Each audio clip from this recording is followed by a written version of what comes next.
Ito mga idol, ayan, gawata tayo ng ano. Ito yung pinaka division nya para dyan sa pagkalaban maliliit pa.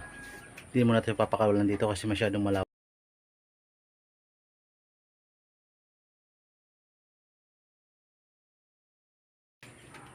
At ganito to.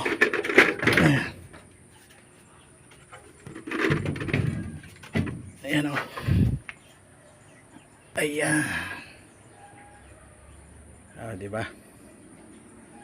Habang maliliit pa para hindi sila gala ng gala.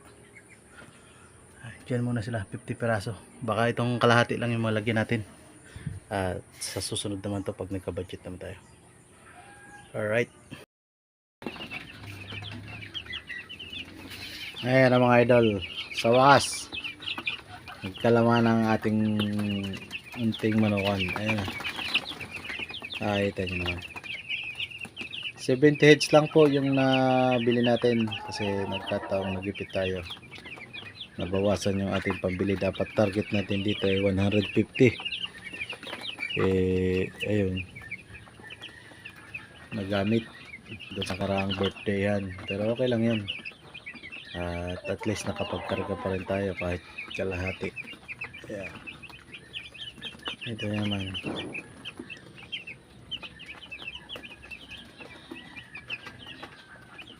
Ito na ang ating ang bunga ng ating pagsisikap. Sa ngayon 70 heads, kakapagkargin din tayo ng 150. Alright.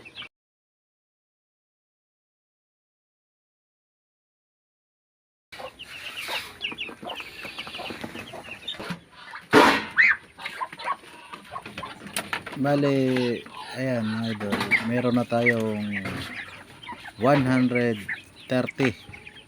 na karga. Ito yung mga nauna nating binili. Every week bumibili tayo ng sisi para may pangkatay tayo sa pang-araw-araw. Ito yung pangkatay natin next week. Ayan, pang-harvest na. Yung nauna dyan, yung una nating karga ay naubos na. Nakatay na ho natin. At ito na lang yung mga natitira.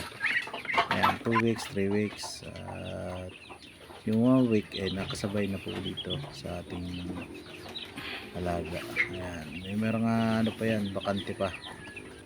Alright, salamat po.